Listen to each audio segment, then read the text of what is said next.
I've got some really great news for you if you think that things move too slow. We're going to go back to the theory of relativity. Remember, I'm kind of a math geek. E equals mc squared, Einstein's famous equation that he came up with. It really changed the way we see ourselves, our capabilities, our potentiality. That equation gave us the ability to change our world either by completely reinventing it or completely destroying it. That gave us the sense of godhood in our hands, to where we literally could wipe out the entire world or change the entire world for good, depending upon how we use that power. That's the interesting thing about power, including divine power, is it's really within our hands as to how we use it, whether we use it for our good or if we use it for our bad, which actually universally everything is all the same. There is no value on good or bad universally to the universe. There's just things that we prefer and don't prefer. But let me back up. Okay, so E equals mc squared. What does that mean? It means that energy is equal to the mass times a constant squared. Now, what is that constant? That constant is the speed of light. So what I want you to think about is, if you think about the material world, you think about your physical body, you think about your physical surroundings, you think about, say, perhaps you wanted to bring more money into your life or romance or something of that nature. You are taught from birth, you are taught by the world that the way you achieve things is by working hard. And that's something that you do physically and mentally. It's like mentally pushing the block. It's mentally pushing ice against ice is what I like to think of. It's mentally you going out there and doing something. You're putting your doing in front of your being. I mean, so many times people are like, what do I do? What is it that I physically do? Who do I call? Where do I go? Where do I apply? What do I do? At the end of the day, it's really about energy. Those people that have been successful by pushing matter against matter have simply done the matter pushing enough times to where they learned through pattern recognition in their brains what actually worked and what didn't work. So they started doing more of the matter, pushing matter that actually was effective. And what they didn't know is that they were actually working in their energy beings instead of their material beings. They thought they were still working in their material beings. But you can go out there and dig a million ditches. I mean, you find some of the hardest workers in this world are people who actually have the least of what they want. People that work the hardest, people that, dig ditches and go out and do all these manual type things. Aren't they, by the world's concept, aren't they supposed to be the ones that have the most? And yet those are the people that generally have the least. They have the least say, they have the least empowerment, they have the least autonomy, they have the least choices. And that's really what abundance does for you. Material abundance is it gives you more choices of things that you can do for yourself, for your loved ones, and for the rest of the world. So you can see right there that whole hard work thing is false to begin with, because if that were true, we know millions of people, perhaps even people that were enslaved, who were the hardest workers that ever were, and yet they were the least powerful, empowered. They were the least, had the least choices. They had the least resources at their hands. But by what the world is telling you, they should have had the most. So the truth is that energy is really where it's at. So I'm going to give you something really exciting to think about, because if E is equal to mc squared, you have an access to a certain amount of mass. That is your body, that is the things that surround you, that is the physical things that you can put into play. By that equation, if you take that mass times c squared, which is the speed of light squared, that tells you how much energy that you have available. Well, what is the speed of light squared? Well, it's 8.98755,179 times 10 to the 16. That's a lot of zeros. That's 16 zeros, meters squared per second squared.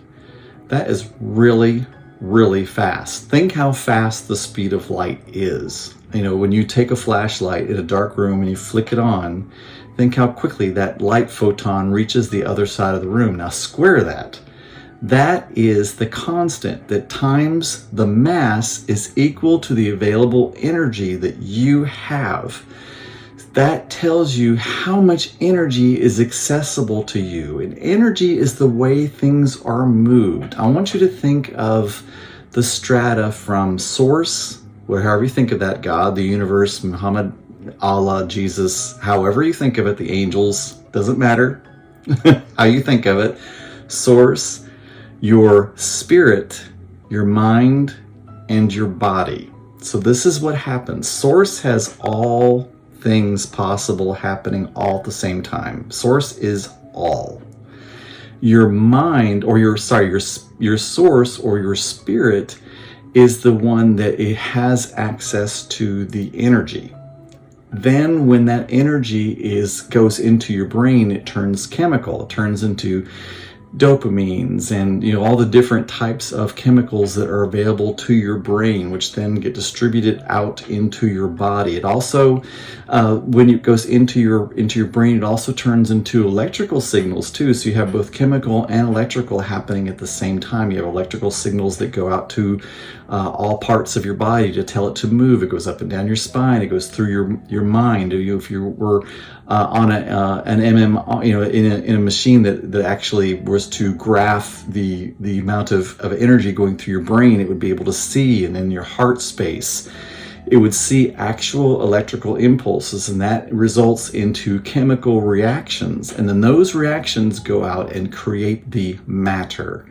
But it's a downflow system that starts with source and energy. That's where it starts, with energy. And I want you to think about how much energy you have accessible. If you look at this theory of relativity that has really changed the world, that you are a part of, E=mc², and that is your power. That is your empowerment to understand how energetically rich you are in this very moment. In this very moment, you can take the mass of everything that you have control of, times it by the speed of light squared, and that's the energy that you have available to you to change. And energy changes instantaneously. It just is. It changes absolutely in the moment. But that's why things take longer to happen. Things take longer to change, because you can think about energy over here just like there, which then has to turn into electrical and chemical in your body, which then turns into matter. That's a slower process. It's slowing down. That's a solidifying. That's what matter is. It's actually a solidifying of energy. And so that energy then has to be changed back into, that matter rather has to be changed back into energy to be able to be transformed, mutated into something else. And that takes our space-time. So that's why things don't happen instantly. But that's also a part of grace, because think about all the times that you have created unconsciously. Imagine you had focused on something you really didn't prefer, but if you had instant manifestation, it would have instantly happened. So you have that grace period of time to decide whether or not you prefer something or don't prefer it, or you get that grace time to be able to choose whether or not that feels good. And your feeling good is your monitor for whether or not it is going to be something that you are going to enjoy. It's your monitor to let you know if it is for your highest good and if it is going to benefit you in your space-time continuum. That is your monitor, is how you feel. And that is also electrical. So you are really an energy being. That's what you are. You're an energy being that turns that energy into electricity through your body, chemical reactions, and then matter. But it's not, don't be matter pushing matter. Realize that you are an energy being, and how much energy and how much electricity you really have available to you, and start becoming very precious about your focuses, your intentions, where you put your energy, where you put your focus on, what thoughts and beliefs you allow to come into your mind, what words you allow to come out of your mouth, what people you surround yourself with, what conversations you have, the music that you listen to, the shows that you might watch on television, the things that you read, the places that you go, the things that you eat and drink, the way you exercise or don't exercise your body, where you work, what you do for an occupation, how you talk to the person behind the cash register, how you talk to your mate. All of these different things, that's all part of your energy and all flows into, it changes your perspectives, your beliefs, your thought patterns, and then that has an effect on your energy field, which has an effect on your electrical and chemical field, which then manifests in your matter. If your matter is not the way that you prefer, then that is a sign that you are simply not directing your electrical or your energy in a right place. And there is, I believe it's a Hindu belief that says that anything that is here in physical form is a manifestation of a thought in source mind, and that it's never exactly one-on-one. It's never exactly like the idea that was in source mind. And that's kind of part of the chaotic pattern of life. It allows life to continue because it's something we're constantly working on, and it gives us something to work with. It gives us a clay to work with. If everything was absolutely perfect all the time, exactly as we had thought of it, exactly, we would become so bored with manifestation. But the idea is things are always just a little bit off so that we can kind of reframe and reform how things can be. It gives us something to do. It gives us a way to play, and we have to think about it as play. We can't let it be so important that it identifies us, because when we do that, when we identify with matter, we become stuck like matter, we become solid like matter, and we move slow like matter. And that's when people talk about being in ruts. They talk about, being in the same situation over and over again, and they stay in these spaces they don't like, and they sit there and they complain about them. And the reason they don't like them, the reason it doesn't feel good, is it's not who you are, because you are an energy being meant to move fast, meant to move at the speed of light squared. You are meant to move at 8.98755,179 times 10 to the 16 meters squared per second squared. That's pretty fast. So you are a fast energy being. That's who you are. And once you start learning or living from that aspect and understanding that your matter simply needs to be converted by adding the speed of light, and that's what you become, then everything changes. The other thing to also think about is the way this equation also works is mass is what is affected by gravity. Energy isn't affected by gravity. Only mass is affected by gravity. So keep in mind also that that's why matter has different properties, has different abilities and different disabilities, I guess you'd say, because it has that gravitational pull. It has things about it that aspects that both make it different in ways that are easier and ways that are harder for us.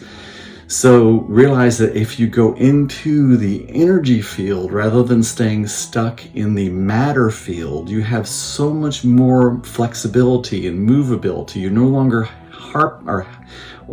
hampered by things like wind resistance and gravity and pull and all these different physical forces that affect your matter that no longer affect your energy being. You are simply in a plane of existence. You're on a frequency, you're on a vibration where that stuff still exists, but it has no effect on you whatsoever. It doesn't slow you down, and also doesn't speed you up, but you're already going faster. But anyway, I want you to understand the great, amazing part of learning to live in your energy self rather than in your matter self. Number one, you're moving the speed of light squared times whatever mass that you have, but you're also not affected by gravitational and other forces that are affected upon mass. That is not, if you work in your energy field, you're no longer affected by those forces that work on your mass. You're now free to move freely to that next thing. And the idea is to be okay in that space between you being it energetically, and it's simply filling in the matter. That is the work. The work is staying in that energy space, staying in that faith, staying in that grace, and allowing the world to catch up. And usually what happens is the world not only catches up, but it kind of moves even past you to where it goes out even beyond what your energy field was, and it sort of pulls you forward for a moment. And that's a really, really exciting space. So start working from that energy space where you start seeing yourself as that and as not matter. And things will become a lot less tragic to you. They might become even a little bit less. You'll stop really putting so much emphasis even on times when you used to be like, you used to really look forward to. Not that you won't look forward to things anymore, but it's not like you have these huge ups and these huge downs anymore. You won't have these manic bipolar swings anymore so much, because everything has its own special present, its own special gift in each magical present now, because that's all you have available. And when you give each magical present now the same presence, the same emphasis, the same attention, the same focus, you start to see the gifts and the precious moments in each of those nows. You see that, and you can just take that in, and then everything becomes an opportunity. Everything becomes a gift, no matter what the wrapping paper looks like. Everything becomes a special moment to show you how you are so unconditionally loved. So excited for you to get that into you, get that ingrained in you, and love, peace, and release.